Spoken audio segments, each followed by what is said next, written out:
उन्होंने एक पार्टी में काम किया, लेकिन अब वो पार्टी वैसी नहीं रह गई है। यानी कि सीधे सीधे वो कांग्रेस पर हमला करते हुए नजर आ रहे हैं। लेकिन साथ ही साथ जरा ये तस्वीरें देख लीजिए। ये तस्वीर अपने आप में सबसे ज्यादा अहम है और खास बात इसकी ये है कि यूपी का पडरौना इस बार सबसे ज्यादा सुर्खियों में शायद रहने वाला होगा, क्योंकि जहां स्वामी प्रसाद मौर्य ताल ठोक रहे हैं, अब यह खबर आ रही है कि आरपीएन सिंह जब बीजेपी में शामिल हो गए हैं तो स्वामी प्रसाद मौर्य के खिलाफ ही वहां से आरपीएन सिंह को उम्मीदवार बनाया जा सकता है। तो वहां से बेहद टफ फाइट हो जाएगी और बीजेपी खासतौर पर उस पूरे वर्ग को यह मैसेज देने की कोशिश करेगी कि देखिए, ऐसा नहीं है कि इस खास वर्ग के जो नेता हैं, जो बड़े चेहरे हैं, वो हमें छोड़ करके जा रहे हैं, बल्कि इसी खास वर्ग से जुड़े हुए नेता हमारे साथ जुड़ भी रहे हैं।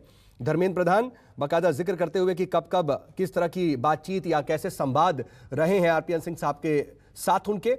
लेकिन आरपीएन सिंह साहब कहा उन्होंने कि अब कांग्रेस पहली जैसी पार्टी नहीं, यूपी का विकास मतलब देश का विकास है। उन्होंने कहा कि यूपी जो है पूरे देश का दिल है और पूर्वांचल में खास तौर पर जिस तरह का विकास किया गया है, जिस तरीके से योगी सरकार में काम हुआ है, उसको देखते हुए वो प्रभावित नजर आ रहे हैं। वो उन्होंने ये बात कही और बीजेपी परिवार में शामिल करने के लिए उन्होंने धन्यवाद भी दिया। और इससे पहले भी उन्होंने बाकायदा, जब बीजेपी दफ्तर पहुंचे थे उससे पहले उन्होंने बाकायदा एक ट्वीट किया था और ट्वीट करके प्रधानमंत्री नरेंद्र मोदी का उन्होंने उस ट्वीट में आभार जताया था।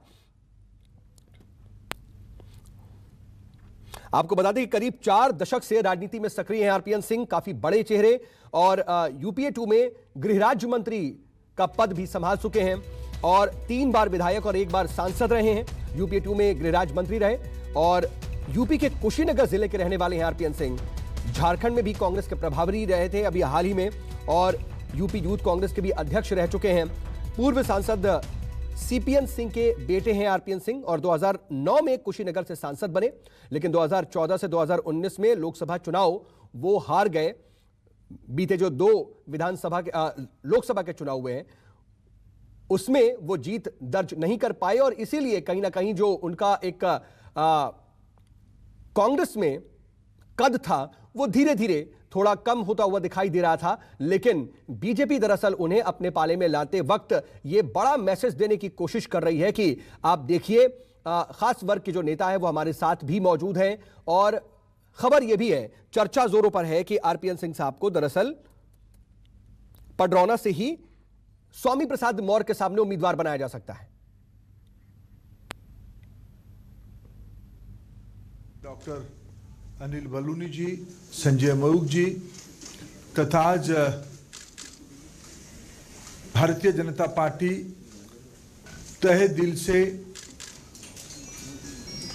उत्तर प्रदेश से कई भूमिका को निभाते हुए कई बार विधायक, लोकसभा की प्रतिनिधित्व,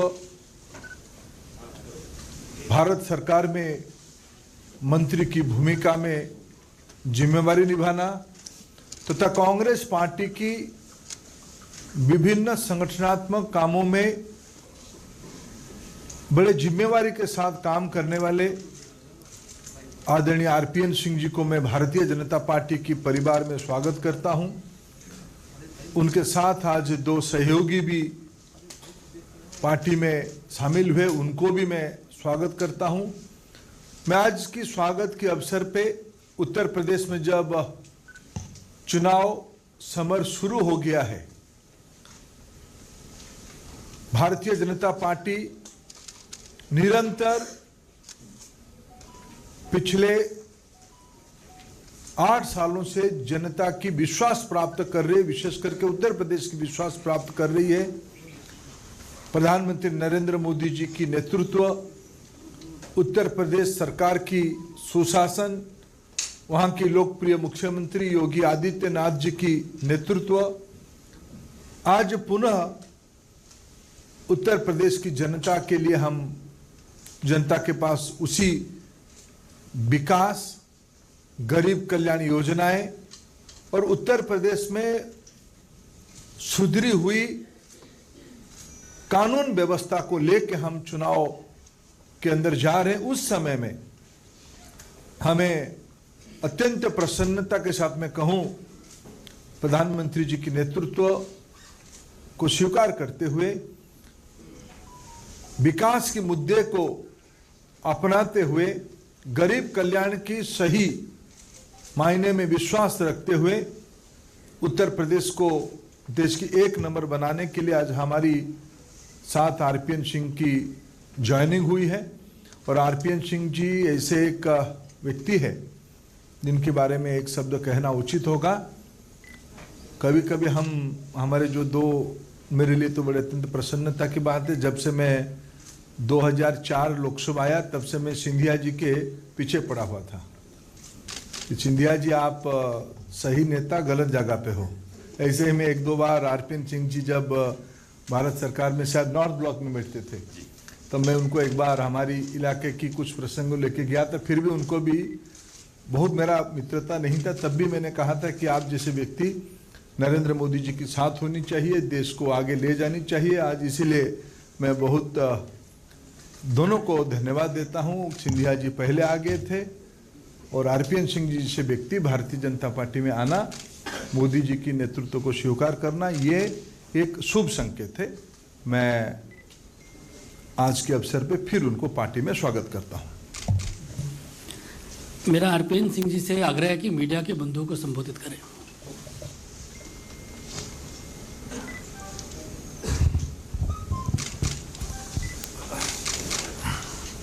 मंच पे आसीन उत्तर प्रदेश के प्रभारी, देश के मंत्री, परम श्रद्धेय।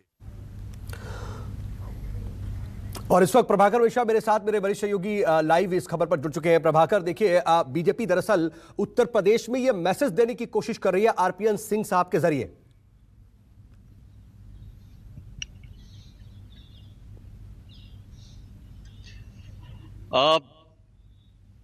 मैं परसों से लखनऊ और का मिजाज समझने की जो कोशिश कर रहा हूं, उसमें आरपीएन सिंह का बीजेपी को ज्वाइन करना अपने इसमें बहुत सारे संदेश हैं।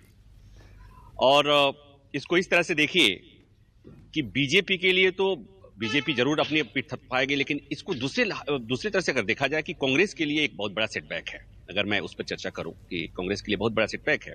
हालांकि अभी मैं ओपी राजभर से बात कर रहा था, अभी 2 मिनट पहले बात करता हूं उनसे। मैंने जब उस पर पूछा कि आरपीएन सिंह बीजेपी ज्वाइन कर रहे हैं तो उन्होंने कहा उससे कुछ नहीं होता है, लोग अपना भविष्य संवारने की कोशिश करते हैं, उसी तरह से उनको देखा जाना चाहिए। लेकिन ये सवाल ये नहीं है कि लोग अपना भविष्य, नेता अपना भविष्य संवारने की कोशिश कर रहे हैं। सवाल यहां पर है कि पॉलिटिकल पार्टियों में जो वेलकम करने की जो ये वो हो रहा है, उसको ध्यान से अगर आप देखेंगे कि अगर आरपीएन सिंह के आने से कौन आएगा, उनके साथ समीकरण, वोटिंग समीकरण कैसे बदलेगा, उनके समर्थक क्या वाकई आएंगे, इसको देखना है। और कांग्रेस को क्या नुकसान होगा वो कांग्रेस देखे, बीजेपी को फायदा होगा ऐसा बीजेपी समझ रही है। हम में बिंग जर्नलिस्ट, हम तो इस पर कुछ नहीं कहेंगे, लेकिन इस बात को और समझने की जरूरत है कि चुनाव के दौरान इस तरह से एक कांग्रेस के प्रचारक थे, स्टार प्रचारक थे, हो सकता है कि कल को ये बीजेपी के स्टार प्रचारक के उस पे इनको जगह जगह भेजा जाए, तो इसे एक निश्चित तौर पर पार्टी के लिए, बीजेपी के लिए इसको एक सकारात्मक एक वो देखा जा सकता है। जी हाँ, सकारात्मक तरीके से देखा जा सकता है। लेकिन ये भी चर्चा बहुत ज्यादा जोरों पर है कि पडरौना से ही बीजेपी अब उन्हें चुनाव लड़ा सकती है स्वामी प्रसाद मौर्य के सामने। तो ये जो अगर फाइट ऐसी होती है तो वहां के समीकरण क्या होंगे और सिर्फ पडरौना के आसपास का जो इलाका होगा वो इससे कैसे सधेगा?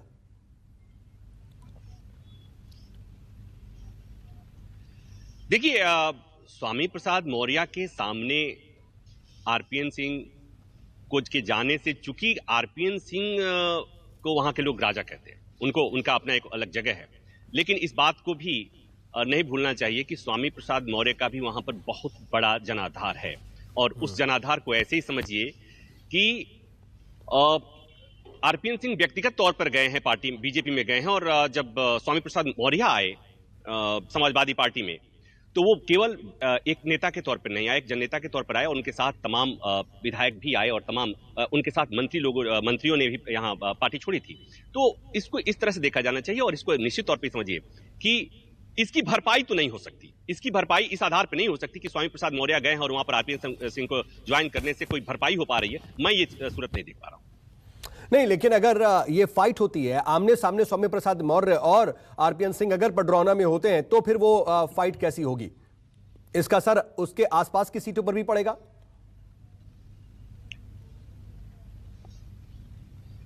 अब कोशिश देखिए, कोशिश तो यही की गई है बीजेपी के द्वारा, ये समझने की जरूरत है। लेकिन आप बात समझिए, जो बेस बैंक है, जो आधार है वोट मतदाताओं का आधार है, जो सामाजिक आधार है स्वामी प्रसाद मौर्य का, उसको कहीं से भी फुलफिल आरपीएन सिंह नहीं कर पा रहे हैं, नहीं कर पाएंगे। लेकिन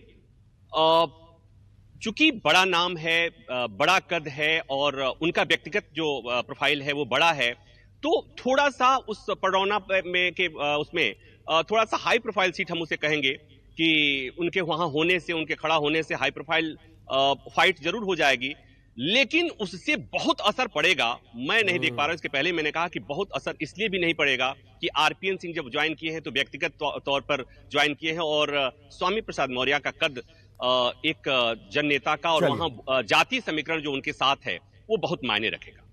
ठीक है, बहुत शुक्रिया प्रभाकर, तमाम जानकारी के लिए। आप नजर बनाए रखिएगा, आगे भी आपसे अपडेट के लिए जुड़ेंगे। लेकिन अब ये देखना होगा कि आगे चुनाव में ये फाइट कैसी होती है, दिलचस्प होती है, नहीं होती है, क्या असर पड़ता है। लेकिन फिलहाल कांग्रेस से आरपीएन सिंह को अपने पाले में लाकर के बीजेपी एक मैसेज देने की जरूर कोशिश कर रही है, उसमें कामयाब भी हुई है। एक छोटा सा नमस्कार, मैं हूं मानक गुप्ता। अगर आपको हमारा ये वीडियो पसंद आया हो तो इसे लाइक और शेयर जरूर करें, और हां, हमें सब्सक्राइब और फॉलो करना ना भूलें ताकि आप देश और दुनिया की कोई खबर मिस ना करें। तो जुड़े रहिए हमारे साथ और देखते रहिए News 24।